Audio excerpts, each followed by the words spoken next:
have a couple additional people join us as we get started, but Terry, if it's okay with you, I think we're going to go ahead and start.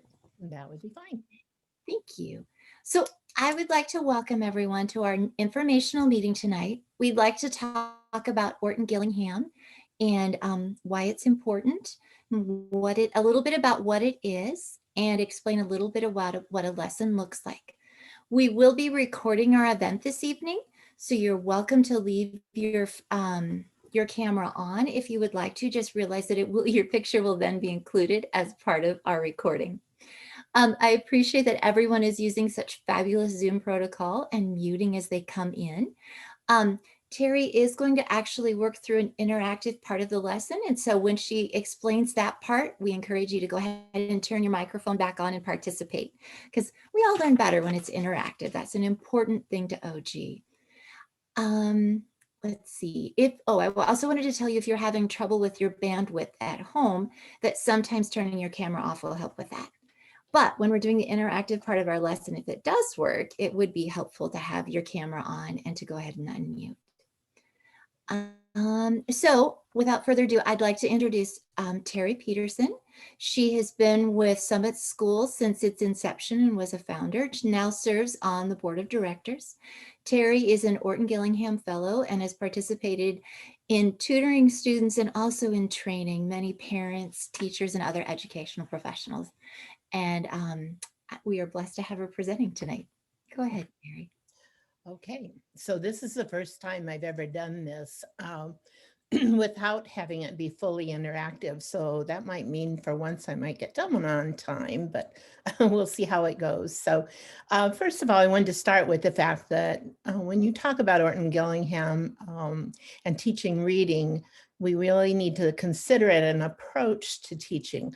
For the most part, you don't go out and just buy a set of books that are going to be Orton based. And so it's really an approach where we deal with the whole child, and I'll explain that as we go. So as we start this evening, I just wanted to talk to you about a few of those kinds of things that are part of an Orton program. So it'll be a little heady at the beginning, and I'll just write down your questions that you might have if there's something I didn't explain well enough, so that we can talk about it at the end. So we'll start out with the fact that Orton is, the biggest component of Orton is that it's very multisensory. And so we involve all of the pathways of learning that we can when we're teaching. So we teach to the auditory, we teach to the visual, and then the tactic and kinesthetic, a lot of feeling, a lot of motions as we're going. One of the things too that this does, and it gets a child really involved in their learning. And one of the things I like to say to teachers when I'm teaching them is it's really more important that children hear their own voice speaking and not just the teacher talking all the time. Their brain is going to receive that message better as they are involved in the teaching of it. So it's hearing their own voice say what we're talking about. The other thing that's very important is handwriting. And so oftentimes that's overlooked in school. So we do a lot of asking the child to write what we're talking about, tracing over things so that they can build in muscle memory in their hands so that when their eyes fail them, they can maybe trace over the letter and it'll bring back the sound. And it's amazing how that works. I saw a 42-year-old man once whom I was working with who could not remember the short A sound. And it was so interesting because he traced that A and he said, ah, and he looked at me and he kissed his finger. So we like to get the kids involved that way. And there's a big debate, I'll talk about it down the road here, but a lot of people don't think it's important to teach cursive anymore. However, research has shown us now that the part of the brain that cursive activates is the reading part of the brain. If you're on a computer and keyboard, nothing happens in that area, and printing less so than cursive. So Ideally, when I work with a student, even when I get a fifth grader who's looking, printing like a kindergartner, first thing I say is I explain that whole thing and say, I'd like you to start writing cursive. And so they usually buy into that. And it's amazing how their writing improves right along with their reading. So the other thing about the Orton-Gillingham approach is that it's very alphabetic, phonetic. And so it's all based on the nature of how our language works. And so in reading, what we teach the child is that letters have sounds, and those sounds go together to form words. And, a lot of kids don't have that concept. So we spend time talking about that and working with that. The other thing is, the other side of that is speaking then and having that go into spelling. Spoken words are made up of specific sounds that go together, and the sounds can be written down, which makes words. And that's another big concept that we kind of take for granted that people know, but a lot of our kids don't. And so we work with that thought too. And that's going to go into our lesson planning because decoding is a synthetic activity. And this is where the kids learn letters are sounded, and we blend those into words. So they look at a word, they get the individual sounds, put them together to make the word. In our lesson, that's going to be the visual part of our lesson, and you'll see that later. The blending part of our lesson and the reading part of our lesson, I'll reinforce that. So then the other side of that is spelling is analyzed by what we hear. So we hear the sound, and then we realize that those sounds can be written down. And that's the auditory part of our lesson. So ideally, when you're doing Orton, you're going to have the spelling and reading all working together so that kids are learning to spell the words that they're also learning to read. So English actually is very organized. And it's fun when I talk with teachers. A lot of them are like I was, we never learned that in school. We never had phonics. You learn by a sight word approach, and that war is still going on in our culture. But in this case, we directly teach reading. We don't just let it happen by discovery. And ironically, I was trained with a sight word approach. I was taught by the guru of discovering reading. And so to be involved in Orton later was a real shock to me because I didn't know any of those sounds, any of those phonetic elements. And that's a whole nother story that was very embarrassing. But, there are a lot of us who are that way. So students not only learn, simple words and all of that, but they learn the whole logic of how our language works and the different categories of it. And then learn how to organize those categories. So just to show you what I'm talking about, see the word house up at the top here. And the assumption, like when I was in school, when I started teaching school, and still now to some extent, a child's going to look at that, it's going to see the shape of that and realize that word is house. But for a lot of our dyslexic kids or kids who have reading problems, that word could just as well be horse because of the way it's configured, if that makes any sense. I hope you can nod your head if it does. And what's funny is, this has 5 letters to it, but it only has 3 phonemes, 3 sounds. And that's a real confusion to kids, how do I make sense of this? And so it's important to teach them those elements, the H, the OU, ow, the S. And so then why in the heck do we have the E on the end of that word? It doesn't say anything. And a lot of our little kids learn at least that the A is going to make a preceding vowel long, if there's one vowel like in the word like, but it doesn't make anything long. So why do we have it? And so does anybody know the reason for that? What we need to teach the kids then is that E is there simply to show you that this is not a plural form. If it was just H-O-U-S, that would be a plural. And so there's just in that one simple little word that so oftentimes we expect children to pick up because it's a word they're familiar with, it's something they see and say all the time, has a lot of elements to it. And it's important that our kids who have difficulties learn those elements.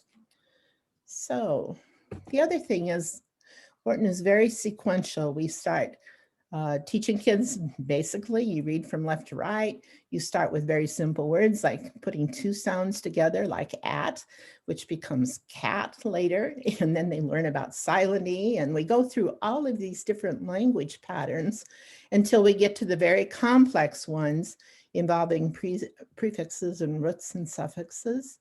A lot of the children I work with are working with Latin roots, and they're working with Greek roots, which is going to help them with their vocabulary later and with their high school coursework.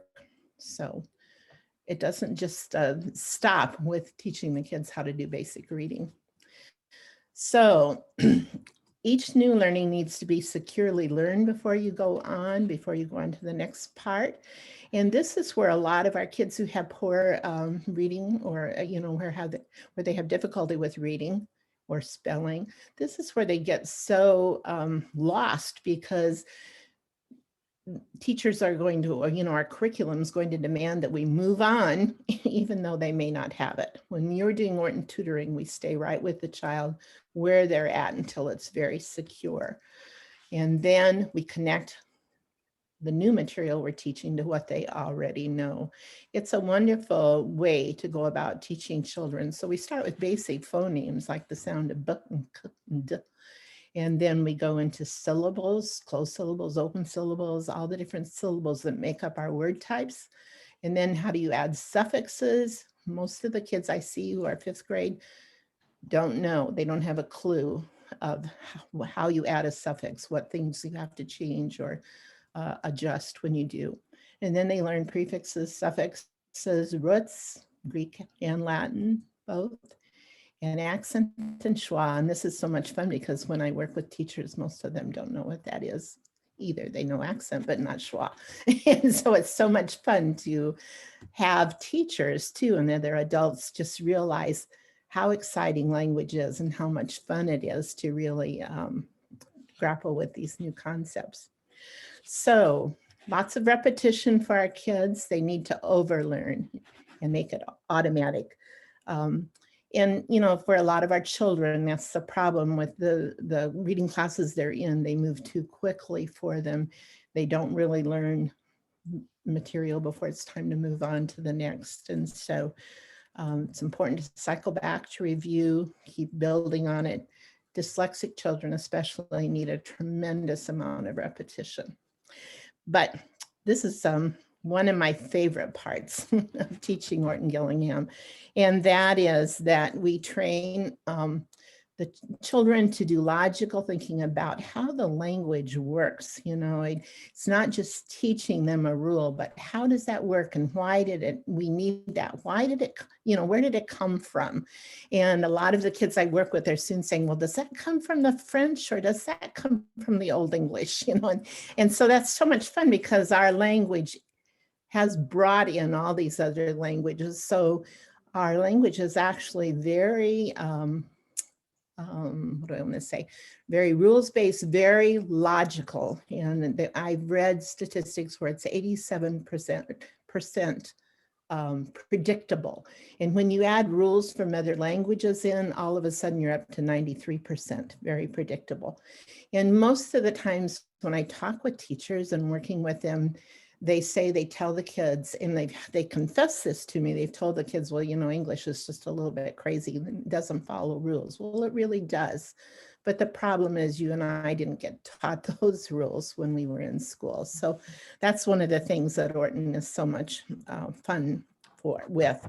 The other thing is, as you're teaching the kids, you're using language and helping them to use language as they think and learn about language. So that's really kind of a fun area. I won't go into it because it would take too long to explain, but it's a delightful part of the lesson. And this is something that I love with my kids, helping them to understand why they have difficulty with their reading. And that it's been successful when you get to that point where all of a sudden a child is saying to me, I don't think you taught that to me well enough yet so that I could get it. I think you need to teach that to me again. And I'm delighted when I can say, I'm so sorry, I didn't do that well, and I'll do it again in a little different way. And it happened just to me the other day. We were working on some fractions, ironically, and it was, can you think of another way to teach me that, because I didn't quite get it. And so that's what we love, is when kids can take control and have a little bit of say, because they understand how they're learning and why they don't get it. So the other part of this approach is it's very diagnostic, and that's a fun part of teaching. I can make up my lesson plan. Say if I have a child three times a week, I can make up 3 days of lessons for the week. But chances are, before the end of my first lesson, I know I'm going to be adjusting and changing, because something came up in the child's work that I need to stop right there, change what I was going to do for the next time, and reteach, or change, add something that they're confused about. So if we can do that, we can eliminate a lot of the other problems that might come along. So you do that initial assessment to see where to start, but after that, you're going to be observing every day, every time you have a lesson, and you're going to be adjusting, because you're continually diagnosing.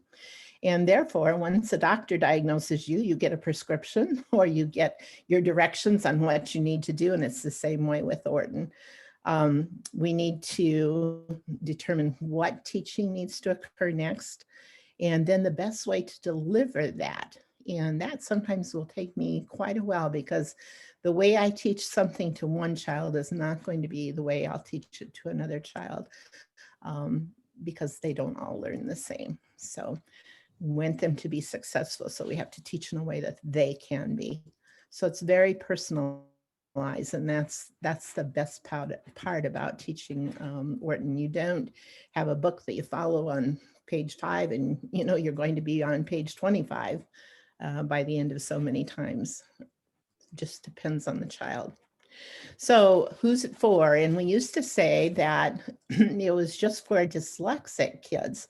But then after the reading research panel presented their information, I can't even remember now when that was, in the 90s, I think, what they found was it was really very good for laying the foundation for all beginning readers.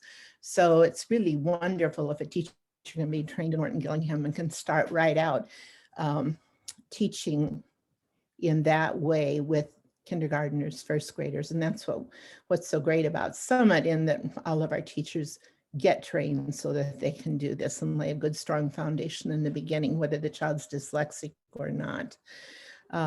Oops, excuse me. And it's also great for all ages. We start with a good phonetic base, but even as an adult, they oftentimes need that. The nice thing about this is, as you're laying all this down for reading, you're also preparing for writing. And so many of our kids who have dyslexia especially will be weak in writing, because they don't do a lot of reading. And so they don't have all those great ways of saying things and exposure. So this is good for that also.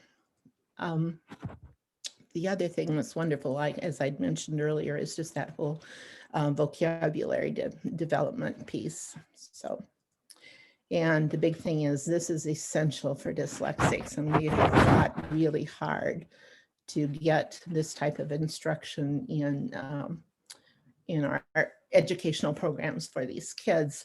So you can get it at Summit with tutoring. So what happens in a lesson, and this is what I wanted to share with you. If you were going to be my student and I was going to start out with you, of course, I would have to do an assessment first to see where we're going to start, analyze that assessment, and then determine the best plan for you. And I keep saying child, but you know, it really can be with a full class too, or a group in a class. So I'm just individualizing here for tutoring, because we usually only see one child, sometimes a couple together. Materials you need are phoneme cards, like I have a picture on the right, just white paper with black print on it, because that's what kids are going to encounter.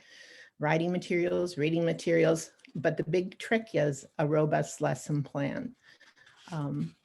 Then I want you to be part of my class now, and I'm just going to give you a simple sample lesson. We're going to assume you know all the sounds that are in my pack, and I just taught AR to you as a suffix in our last lesson. And you know these spellings for long A, for the A sound. You know the A, and you know A consonant, any consonant silent E, you know AI, and you know AY.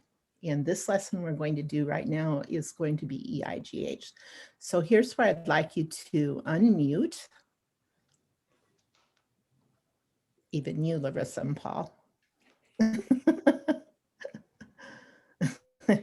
And be part of our lesson. Okay, we would normally begin with the warm-up, and this is, a lot of times children don't know sounds of letters. And if I say a word like bat, and what's the beginning sound? There are children who can't tell you that beginning sound. They don't know that B is the beginning part of that word. So some children, we have to start right there at the very beginning, just in what they hear, not in what they see and what they read, but what they hear. So sometimes the lesson starts with that kind of a warm-up. Sometimes it starts with an alphabet activity. I remember a 5th grade boy I was working with, and he was so upset. He asked me to teach him the alphabet because he couldn't use the dictionary. And when the teacher would ask him to go look something up in the dictionary, he had no clue. So we would start out just playing with the dictionary. Where are we going to find this word? Front part, back part, middle part, whatever. And then the other thing is, as I said, I like all my kids to learn cursive. So we may start with just a cursive element here. And I have to tell you a funny thing about that. I had a boy I started with in 5th grade, lousy handwriting. We started working cursive. He had beautiful cursive. And I didn't see him for like a year and a half because he was doing really well. And now he's in middle school. And the other day he said to me, I need you to teach me how to print now. And I said, why? Because my teacher can't read cursive. And I just thought, oh no.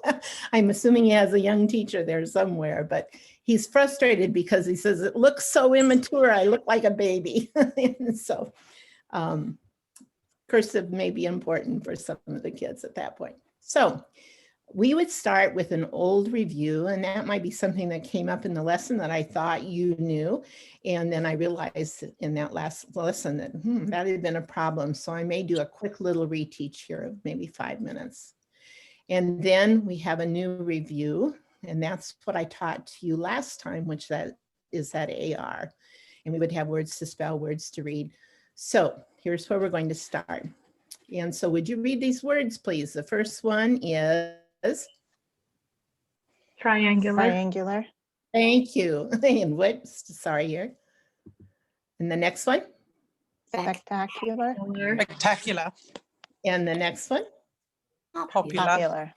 Popular. I hear Pally came in. I did. Okay, Popular. I recognize that voice. So now notice I have those 3 words. I would have to have taught you that UL makes that interesting connective sound, triangular. That is actually a connective, which is connecting the base part of our word to the suffix. And I've got 3 words with that. So the assumption would be I taught you that, and we're reviewing it also. Okay, so if you got a piece of paper and pencil handy, I would like you to spell a couple of words here. Would you spell angular, please? Say it. Angular. Angular. Angular. Angular, right. And with a small child just starting, I would actually have them put those sounds on their fingers. Like if we were spelling cat, it would be k-at. And then I would have them write that. So k, and they'd write a, they'd write that. So angular would be a little hard, not enough fingers. So when we get to that point, I'm asking the child to say angular, to say it syllable by syllable as they write it. So here we go. How did you spell it, Larissa? Angular. Thank you. Okay, the next one would be solar. Say it, please. Solar. Solar. And your sound, solar. We'll go syllable by syllable. Okay, Christina, how did you spell it? SOLAR. Excellent, very good. How did you know to put AR on the end? Because it's the suffix, because it's a suffix and it's Yeah. telling us that it's something that has an angle. Right, and why didn't you put ER? Because it's not a person. Very good. And that's just exactly the kind of thing you would do, even though they know that we were working on AR. 4 times out of 5, a child will put ER. And so you have to go over again. We use ER for a person, place, or thing, and an AR is an adjective. So angular is an adjective. It needs an AR ending. Okay, spell, oops, I should give you there. I gave you that one right. Dollar. Dollar, say it, please. Dollar. Dollar. Dollar. Dollar. Go ahead and write it. Pally, how did you spell that? DOLLAR. Yep. You know, if we were in a class, I wouldn't be calling on a child like that. I'd be having them raise their hand and ask them, just because it's so important that you don't embarrass, you know, a child who's having difficulties anyway. So I usually wait for the hand to go up, but these are people I know, so I'm picking on them. Okay, so now we've taken care of the review part of the lesson. Now we're going to do a visual drill. And normally this goes very quickly. I may go over all the cards the child has learned so far. I may go over just part of them because we don't want to burn up a whole lesson. We want to just spend about 5 minutes on this kind of thing. But in order to help you understand the importance, and just, did we lost Ruth? No, I'm here. You are. Oh, great. Good. Thank you. I was thinking, oh, well, do we need to keep going here? But I'm going to just go over a few of these and ask you some questions. And I normally would not do this with the child. I may ask 1 or 2 things, but I wouldn't ask a bunch of things. But I just want you all to realize how complex English really is. So here's our first one. What does this say? A. AI. And one sound A, and where would we use this in a word? In the middle. Anybody? In the middle. In the middle. This one. 2 sounds, please. G. Ja. Ja. Okay, good. And you said the correct one first. G is more common, so I want to hear that first. What makes this say J? What 3 letters make that say J? E, I, and Y. Excellent. Good job. Next one. I. I, right. And where do we usually find this? In the Usually middle. Middle or the end. Okay. If it's in the middle, what sound usually A comes T? right after it? T. A T, yeah. So I normally tell the kids this comes at the end, or it might be followed by a T. And we have to realize too, it might be at the end of a word, or it might be at the end of a syllable. Okay, this one. Right, we don't pronounce the T. This comes where in a word? At the end. Short vowel. After a short vowel, right, good. At the end, after a short vowel. And then we have to eventually teach them that it could have a syllable after it, like kitchen, that kind of thing. Okay. 2 sounds. R, R. Where do we find this? Or what is it, please? J. J. And where do we find this? After a short vowel. After a short vowel at the end, right.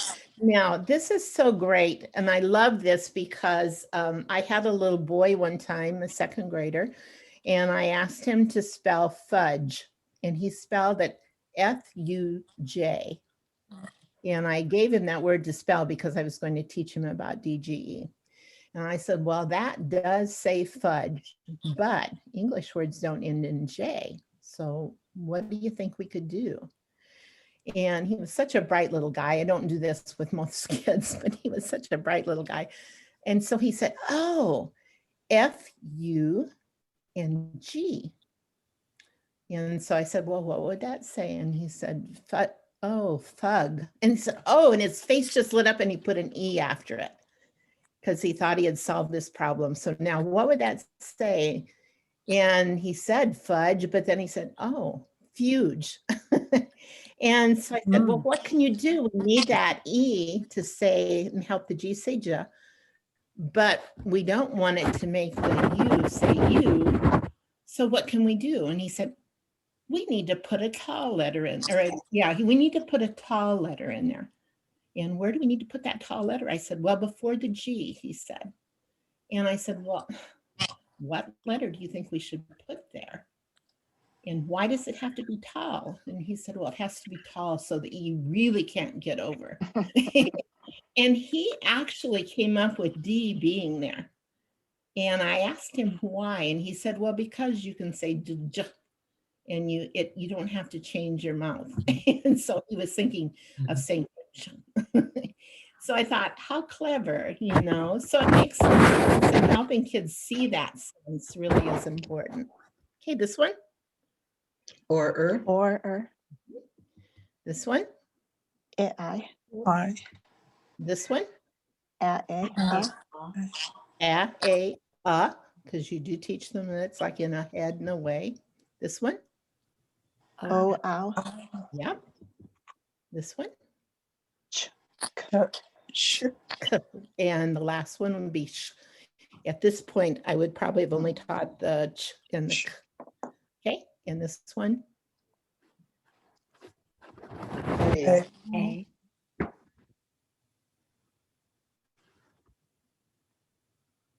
Anybody? I.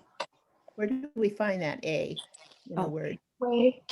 Lay. The end of a small word maybe, or at the end of a syllable. So with a little kindergartner, we would say at the end of a word, but as kids get older, then we'll say at the end of a syllable. Okay. Okay, so that's the visual drill, or the visual drill where they look at sounds and what does the sound say. Okay, now we're going to do an auditory drill. So on your paper, I'm going to say a sound and I'd like you to write the letters that make that sound. So the first one is ow. Ow. Ow. Ow. Okay. And I like the way I like the way you all said ow. To do Ow. it. I recognize that voice. So how did you spell it? Somebody want to volunteer? O-W-A-W and O-U-G-H. Oh, okay. Oh, And this maybe not. oh, actually, at this point, I probably would have taught OU, ow, like in out, and OW, like in cow. Okay. O-U. Okay, perfect. Yeah, OU and OW. Okay, next one, A. Say it, please. A. A, and write 4 ways that you know to spell A. At this point, that's what I would have taught.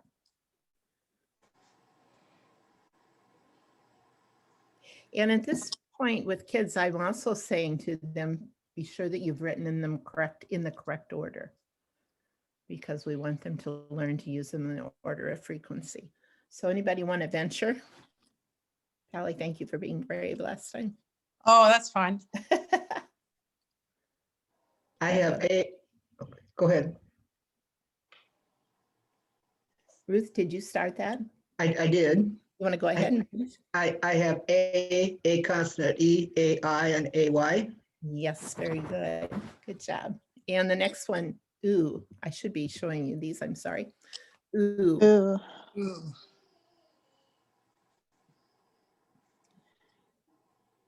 Ooh. Christina, what do you have? O. Mhm. And then like in grew.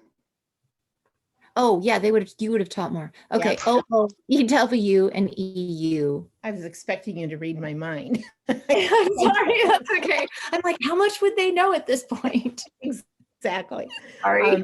And oftentimes it would be you in there too, even before the UE. Okay, Yes. so the last one is and I would of course do that because I taught last week, last lesson. So say it, please. Mhm.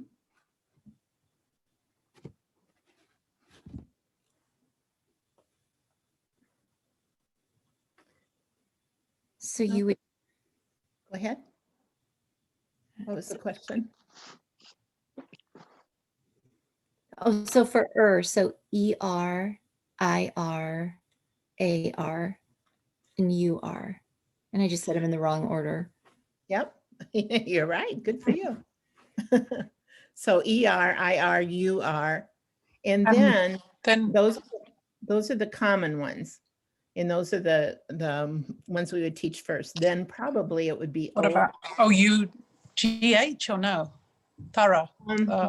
you know what, Pally, that does, but we wouldn't have taught it probably at this point. In yet. Gorton. Okay, perfect. Very right. I, And then AR would be our last one that we had just taught. Okay. So it's fun when I'm working with teachers, and you'll get a sense of this now from what we've just done, but lots of times they'll be teaching a child and then they're expecting like to hear that OUGH, not realizing that you haven't taught it yet.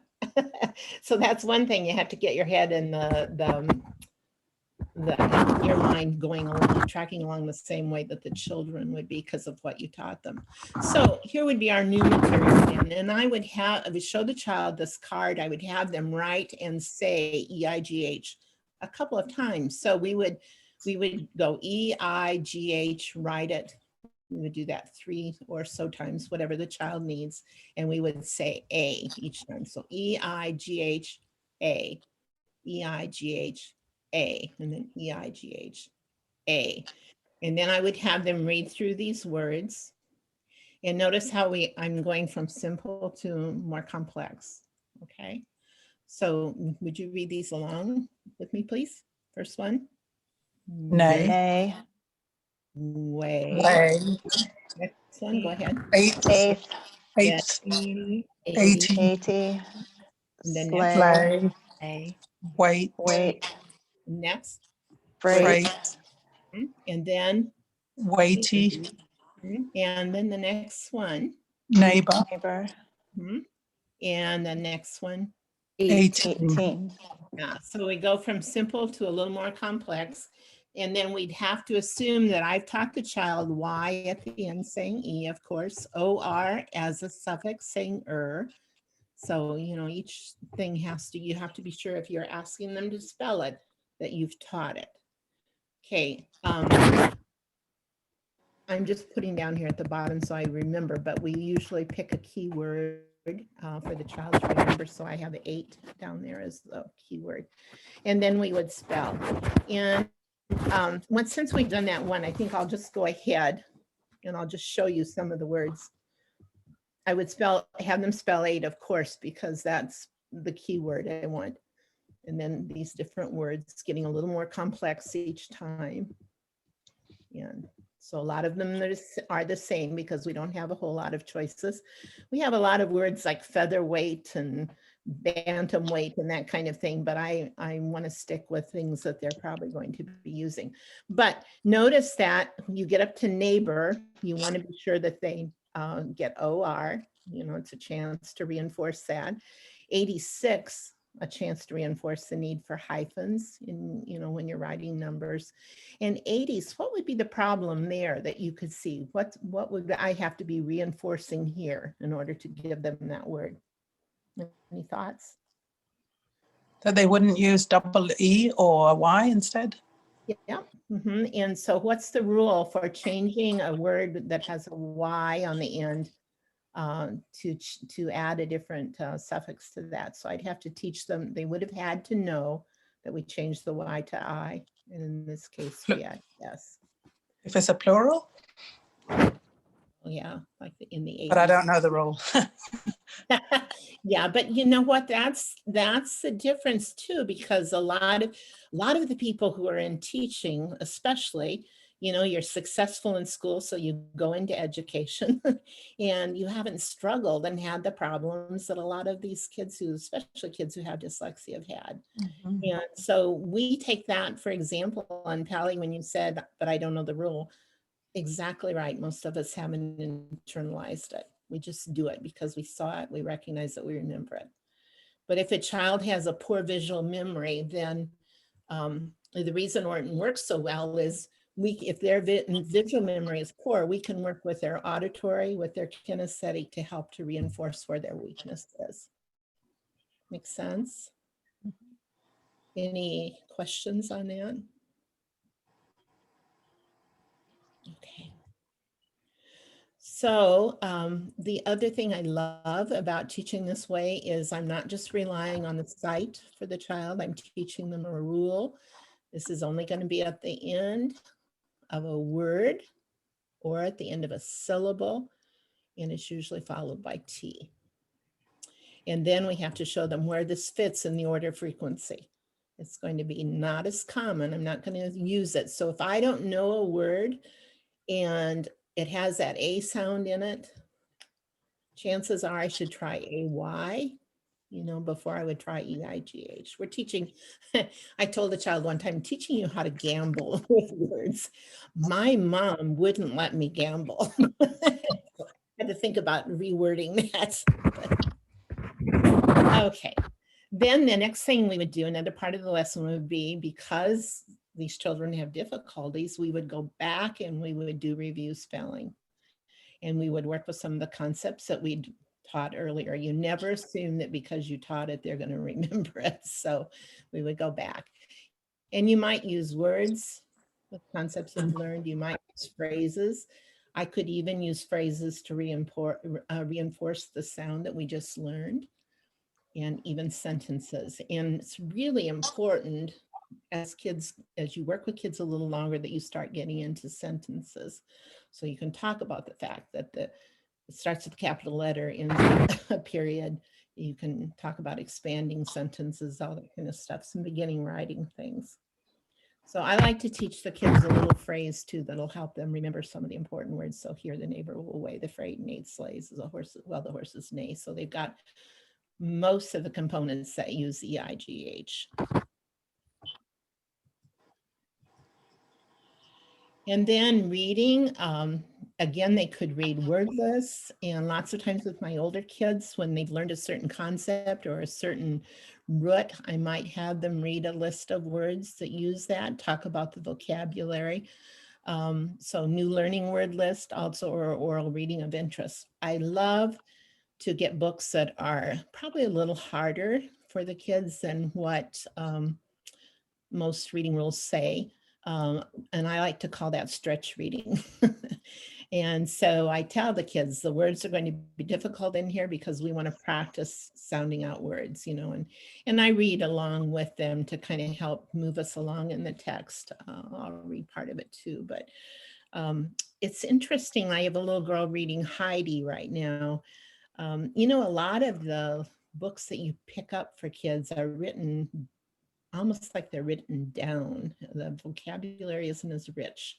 So I like to get a lot of the books I like for the kids to read are older.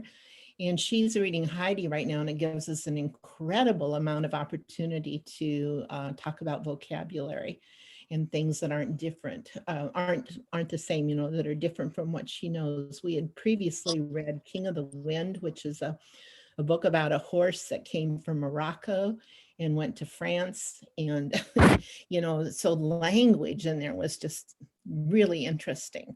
So I like to have rich language for kids to work with. So any questions?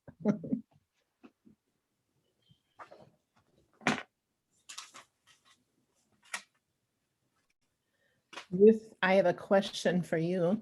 Yes. Where are you from, Ruth? Right now, I'm living in Osage, Iowa, but I used to That's live in what I Cedar thought. Rapids.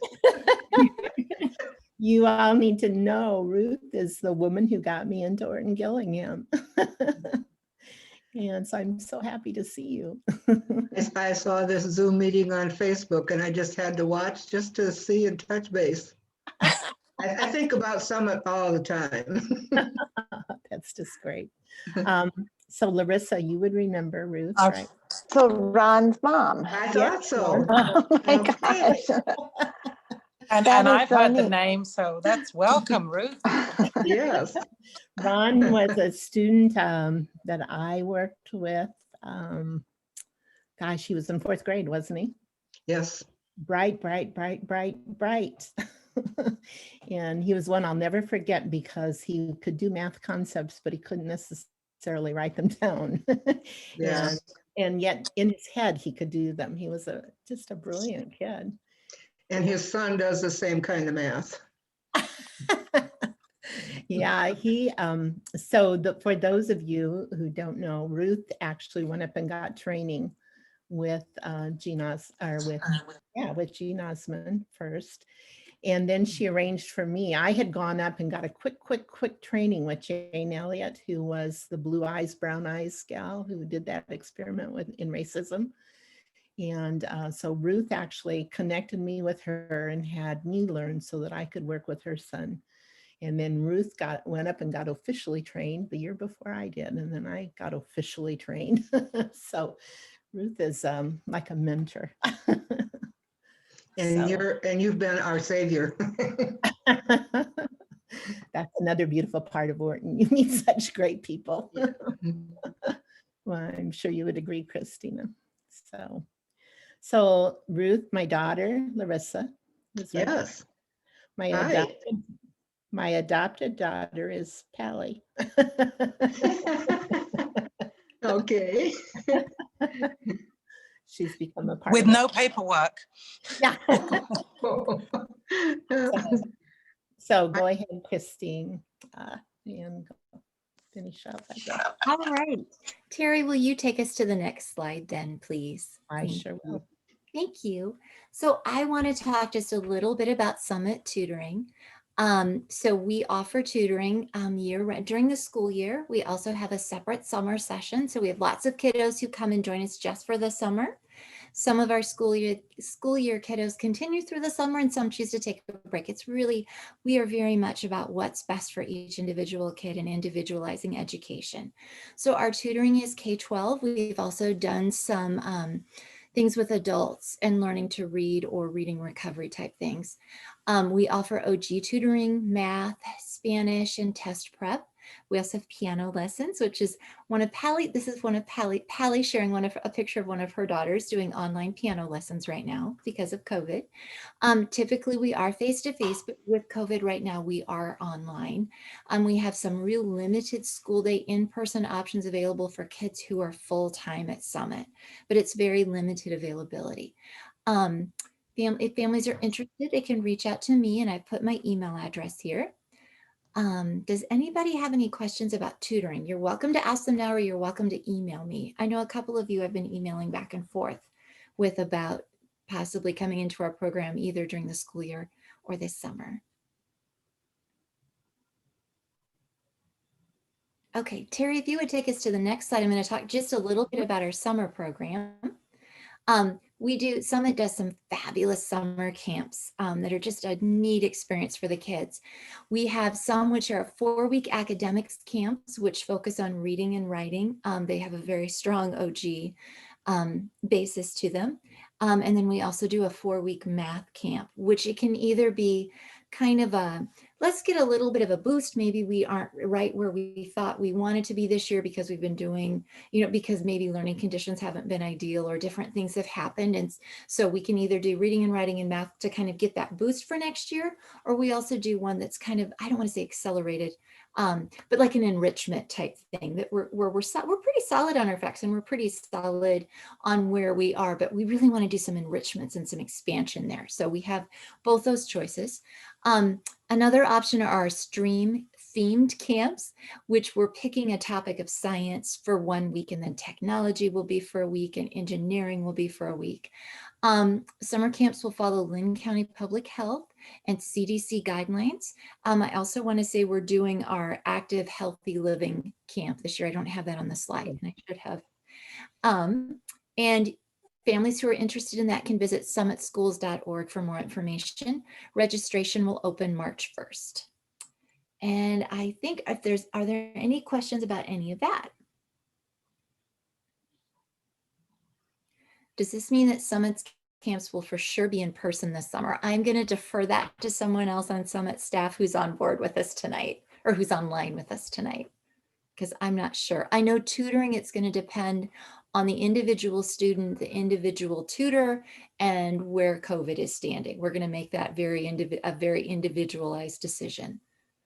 And I'll just follow, assuming that we're allowed to have in-person camps, we will go forward like we have done with our academic school year, same policies and procedures, we temperature check at the door. And at this point, students would be masked, but a majority of the camps will take place outside. We want to bring the camp outside. So there'll be more kinesthetic hands-on activities, even though, you know, like science and technology are traditionally taught in the classroom, we're going to take them outside. Also, in the past, we've done a lot of kids coming and going throughout the day. Maybe they'd come just for the afternoon session, just pop in for the morning. But we're going to try and eliminate that this year. So kids will come for the week. You could be in the morning and leave for the afternoon, or you could stay all day, but we wouldn't have more kids coming in throughout the day, just to keep the cohort the same for the week.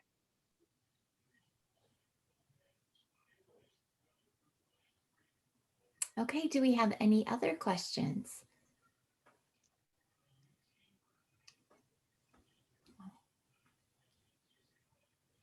Well, I want to thank everyone for joining us. We appreciate it. It's a privilege to work with your kiddos. And like I said, Tanya has been recording this, and so she'll be posting it to our website and making it available. So if there's anyone you want to share this information with, please, direct them to our website or have them reach out to one of us. And that's all we have. Thank you. Thank you. Thank you. Thank you. Thank you, everybody, for coming. Thanks for coming. Christina, if I had questions about